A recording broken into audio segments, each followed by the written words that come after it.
उन स्टूडेंट्स को मेरा नमस्कार जो नीट की तैयारी कर रहे हैं। आपकी एग्ज़ाम नज़दीक है, इसलिए मैं ये चाह रहा था कि आप का रिवीजन हो जाए। इसलिए 11th क्लास से ही लेसन फर्स्ट से ही जो इम्पोर्टेंट पर्सन प्रत्येक एनसीईआरटी की बुक में से बनते हैं, प्रत्येक लेसन के इम्पोर्टेंट पर्सन आप लोगों से शेयर करूंगा। आप लोगों का टाइम कीमती है, लेकिन रिवीजन भी मस्ट है। पर्सन अगर एनसीईआरटी की बुक में से ही आ रहे हैं, उन लेसन में से क्या क्या इम्पोर्टेंट पर्सन बनते हैं वो आप लोगों को मैं रिवीजन करवाने की कोशिश कर रहा हूं। अगर पसंद आए तो लाइक ज़रूर करें। तो बिना टाइम वेस्ट किए हम शुरू करते हैं 11th की क्लास की बायोलॉजी का लेसन नंबर फर्स्ट, जीवों में विविधता। और विविधता में क्या महत्वपूर्ण पर्सन है? पर्सन नंबर 1 जो बिल्कुल सिंपल पर्सन है, लेकिन एग्जाम में पूछा जाता है। द्विनाम पद्धति किसने दी थी? तो आंसर हो जाएगा केरोलस लीनियस। द्विनाम पद्धति के जनक कौन है? फादर ऑफ बाइनोमल सिस्टम कौन है? केरोलस लीनियस है। ठीक है, नेक्स्ट पर्सन देखिए। वर्गीकरण विज्ञान को क्या कहते हैं? सिस्टमेटिक्स। यानी कि आप सिस्टमेटिक्स शब्द आए तो ये क्या है? विज्ञान की वह शाखा है जिसमें विभिन्न जंतुओं के वर्गीकरण का अध्ययन किया जाता है, जिसमें विभिन्न जंतुओं को वर्गीकृत किया गया है। तो वर्गीकरण विज्ञान का दूसरा नाम है सिस्टमेटिक्स। और सिस्टमेटिक्स जो है वो सिस्टेमा नामक शब्द से बना है। किससे बना है? सिस्टेमा। और सिस्टेमा किस भाषा का शब्द है? लैटिन भाषा का शब्द है, ये ध्यान में रखना। सिस्टेमा वर्गीकरण विज्ञान। दूसरा पर्सन आपने रिवाइज कर लिया है। तीसरा पर्सन लीनियस, केरोलस लीनियस, जिसने द्विनाम पद्धति दी, उसका बुक का क्या नाम है? सिस्टेमा नेचुरी, सीने। ठीक है, लीने, केरोलस से लीनियस को लीने कहते हैं, तो इसकी बुक को आप सीने कहेंगे। सीने। सिस्टेमा नेचुरी किसकी बुक है? लीने की, लीनियस की। केरोलस लीनियस, सिस्टेमा नेचुरी या सिस्टेमा नेचर, ये ध्यान में रखना। आप पढ़ रहे हैं चौथा पर्सन। वर्गीकी या टेक्सोनोमी जो है या सिस्टमेटिक जो है, उसमें विभिन्न जंतुओं व पादपों का अगर वर्गीकरण करते हैं तो अगला महत्वपूर्ण प्रश्न बन जाता है उसके वर्गीकी का पदानुक्रम क्या है? आपको पता है पदानुक्रम का सही क्रम क्या है? सबसे बड़ा जो उसका समूह है वह जगत है। जगत को इंग्लिश में किंगडम भी कहते हैं। तो जगत के बाद संघ या डिवीजन। संघ को कहते हैं फाइलम और डिवीजन को कहते हैं डिवीजन ही।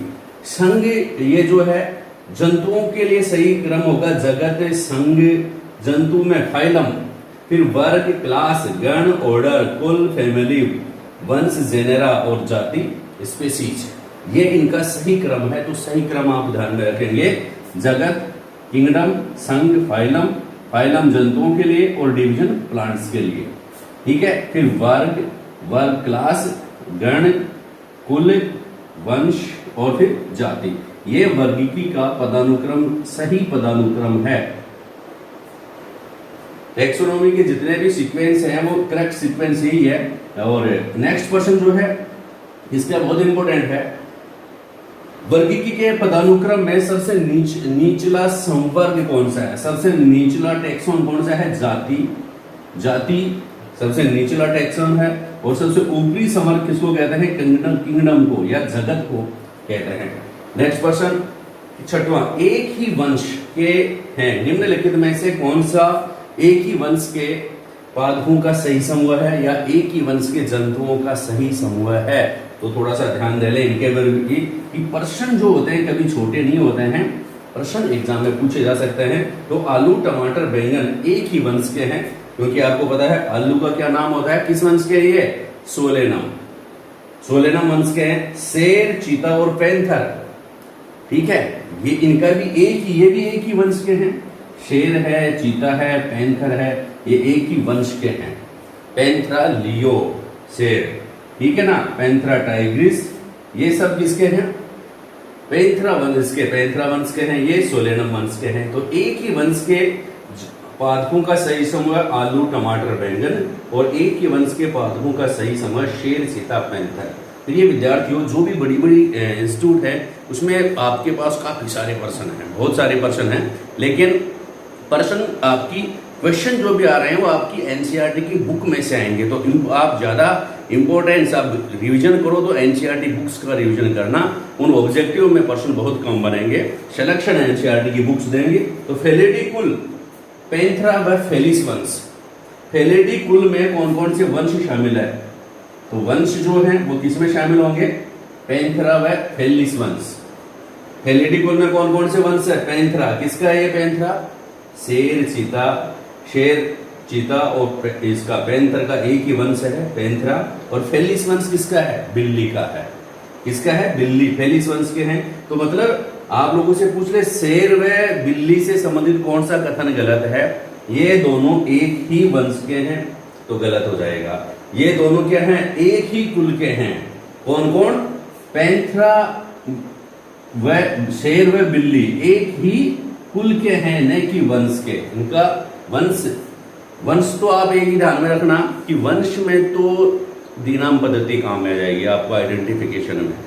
जैसे मेंजीफेरा इंडिका है तो पहला नाम मेंजीफेरा जो है वह जेनेरा का होता है, वंश का होता है, और इंडिका स्पीशीज का होता है। तो वंश और स्पीशीज आप बोल के देख लेना, एक ही वंश के कौन कौन से आपको मालूम पड़ जाएगा अगर आपको जूलॉजिकल नेम पता है या बोटनिकल नेम पता है। वंश और जाति में आप कंफ्यूज नहीं होंगे। फिर कुल फेलिडी कुल में कौन कौन से हैं? पैंथेरा व फेलिस वंश। फिर 8वां महत्वपूर्ण प्रश्न है आप लोगों के सामने, कॉनवोल्वुलेसी व सोलेनेसी किस गण में आता है? ये पादपों के गण है। कॉनवोल्वुलेसी व सोलेनेसी, सोलेनेसी ये कुल जो है वो किस गण में आएंगे भाई? पोलिसोनियल्स। किस गण में आते हैं? पोलिसोनियल्स गण में आते हैं। भाई जाति किस में आती है? वंश में आती है। वंश किस में आते हैं? कुल में आते हैं। कुल किस में आते हैं? गण में आते हैं। गण किस में आते हैं? वर्ग में आते हैं। वर्ग किस में आते हैं? संघ में आते हैं। और संघ किस में आते हैं? डिवीजन में, इसमें किंगडम में आते हैं। ये ध्यान में रखना। तो कॉनवोल्वुलेसी व सोलेनेसी ये क्या है? कुल। किस गण में आएंगे? कुल के बाद क्या आता है? गण। किस गण में आएंगे? पोलिसोनियल्स, पोलिसोनियल्स गण के हैं। सोलेनेसी किस गण का है? पोलिसोनियल्स गण का है। नेक्स्ट देखिए फेलिडी व कैनेडी। फेलिडी क्या है? कुल है। फेलिडी क्या है? कुल। और फेलिडी कुल में कौन कौन से आते हैं? पैंथेरा व फेलिस। अब फेलिडी जो व कैनेडी ये जो कुल है ना, कुल हैं, ये किस में आएंगे? किस गण में आएंगे? कार्निवोरस, कार्निवोरा गण में आएंगे। कार्निवोरा का मतलब होता है मांसाहारी। जितने भी प्राणी है वो कार्निवोरस कहलाते हैं। और किस ऑर्डर में आते हैं? कार्निवोरा ऑर्डर में आते हैं। इनकी ट्रिक्स भी बताऊंगा, आप लोग ध्यान से सुनते रहना कि कैसे याद करेंगे कुल है या वो है। देखिए नेक्स्ट प्रश्न देखिए आप, कुंजी लक्षण, प्रश्न नंबर 10, क्लास 11 लेसन नंबर 1, प्रश्न नंबर 10, इंपॉर्टेंट फॉर नीट एग्जामिनेशन। कुंजी लक्षण क्या होता है? की कैरेक्टर्स किन्हें कहेंगे? जिन लक्षणों के आधार पर हम पादप या जंतु समूह की पहचान करते हैं, आइडेंटिफिकेशन करते हैं, वो कहलाते हैं की कैरेक्टर्स कहलाते हैं।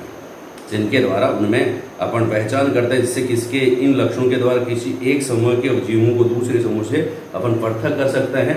तो जिन लक्षणों के द्वारा अपन इनकी पहचान करें, आइडेंटिफाई करें उन्हें, दैट इज कॉल्ड कुंजी लक्षण, की कैरेक्टर्स कहलाते हैं। ध्यान में रखना, बहुत बार एग्जाम्स में प्रश्न पूछा जाता है।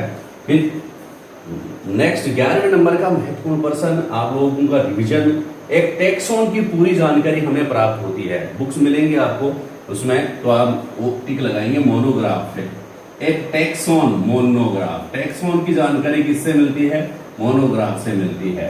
किसी एक क्षेत्र के 12वां प्रश्न है, किसी एक क्षेत्र के पौधों एवं वास स्थानों की जानकारी हमें किससे मिलती है? किसी एक क्षेत्र में पौधों के बारे में और उनके वास स्थानों के बारे में जानकारी आपको रीड करनी है। तो क्या रीड करेंगे? कौन सी बुक रीड करेंगे? फ्लोरा रीड करेंगे। फ्लोरा में, इसमें फ्लोरा में। नेक्स्ट 30 नंबर का प्रश्न है, किसी क्षेत्र में स्पीशीज, किसी क्षेत्र की स्पीशीज को पहचानने में सहायता करने के लिए आप इनमें से क्या सेलेक्ट करेंगे? तो आंसर आएगा नियम पुस्तिका। स्पीशीज की पहचान नियम पुस्तिका से, किसी क्षेत्र के पौधे वास स्थानों के बारे में जानकारी फ्लोरा से, टैक्सॉन की पूरी जानकारी मोनोग्राफ से। एक टैक्सॉन की, एक टैक्सोन की पूरी जानकारी हमें किससे प्राप्त होती है? मोनोग्राफ से प्राप्त होती है। ध्यान में रखना, इंपॉर्टेंट पर्सन है। अब आप लोगों से कुछ और, जैसे मनुष्य है, पर्सन आ गया, 14वें नंबर का पर्सन है, ये पर्सन बन सकता है एग्जाम्स में। होमोसेपियंस, मनुष्य, मनुष्य का गण कौन सा है या मनुष्य का कुल कौन सा है? ठीक है ना। तो पहले कुल होमिनिडी, मनुष्य, होमोसेपियंस नाम है, होमो किसका नाम है? वंश का, और सेपियंस किसका नाम है? जाति का। ये सब किस भाषा में लिखे जाते हैं? लैटिन भाषा में लिखे जाते हैं, तिरछे लिखे जाते हैं, ठीक है, या फिर उसके अंडरलाइन की जाती है। मनुष्य का, होमोसेपियंस के कुल कौन सा है? होमिनिडी। गण कौन सा है? प्राइमेट। गण कौन सा है? प्राइमेट। होमिनिडी गण कौन सा हो गया? प्राइमेट। ये देखो मधु, ये मक्खी, घरेलू मक्खी जो घर पे रहती है, मस्का डोमेस्टिका, घर में बैठ बैठ के मस्का लगाती है, मस्का डोमेस्टिका। डोमेस्टिक है, घरेलू है, तो मस्का डोमेस्टिका का कुल क्या है? ये मूछे पे भी बैठी रहती है, म्यूसीडी, कुल है म्यूसीडी। इसका कुल है होमोनिडी म्यूसीडी, गण डाइप्टेरा। घरेलू मक्खी जो है उसका गण कौन सा है? डाइप्टेरा। अब आप लोगों से पूछ ले तितली का गण कौन सा है, तो आप देखेंगे, अगर राजस्थान के तो जल्दी समझ आएंगे, लेपिडो। लेपिडो, पीडो जो है, पीडा जो होता है राजस्थान में एक बैठने का छोटा सा चारपाई होती है, उसको पीडा कहते हैं। तो लेपिडो तितली बैठी, आप ध्यान में रखना, लेपिडो तितली बैठी। लेपिडो पटेरा जो है उसमें तितली वगैरह आती हैं, तो लेपिडो पटेरा में। डाइपटेरा में क्या आता है? घरेलू मक्खी डाइपटेरा में आता है, ठीक है। तो मस्का डोमेस्टिका का कुल है म्यूसीडी और गण है डाइपटेरा। नेक्स्ट 16वां पर्सन इस लेसन में से जो इंपॉर्टेंट मेरी दृष्टि से है, इजी है पर्सन, लेकिन कोई भी पर्सन जो है उसको अपन इजीली नहीं लिख सकते, ये ध्यान में रखना, रिवीजन मस्ट है, वरना सब डस्ट है। मेंजिफेरा कुल एनाकार्डियेसी, इसमें देखो कुल में एनाकार्डियेसी, एसी लास्ट में देखते रहना। गण आ रहा है सेपिंडेल्स, मेंजिफेरा का गण है सेपिंडेल्स, कुल है एनाकार्डियेसी। जो इंपोर्टेंट बन रहे हैं बाकी के आप लोगों को आते होंगे, वर्ग वगैरह है, इसके वंश, जाति, वर्ग, जगत, ये आप ध्यान में रखेंगे। गेहूं, गेहूं का कुल है पोएसी, ग्रेमिनी या पोएसी, और इसका गण है पोयल्स, पोएसी, पोयल्स, कुल, गण। फिर आप लोगों से बहुत महत्वपूर्ण प्रश्न पूछा जा सकता है लेसन फर्स्ट में ही, कि बोटेनिकल गार्डन क्यू कौन से देश में स्थित है? तो बोटेनिकल गार्डन क्यू इंग्लैंड में स्थित है, आंसर सही। फिर नेक्स्ट 19वां प्रश्न है, इंडियन बोटेनिकल गार्डन कहाँ स्थित है? Indian botanical garden, Indian botanical garden कहाँ स्थित है? तो हावड़ा। हावड़ा कहाँ पर है? पश्चिम बंगाल। पश्चिम बंगाल की राजधानी कहाँ है? कलकत्ता। कलकत्ता कौन से देश में है?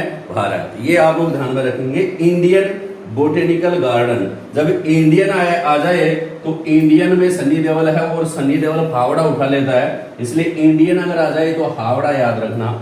सनी देओल हमेशा हावड़ा ही तो करता रहता है, हावड़ा उठा लेता है, तो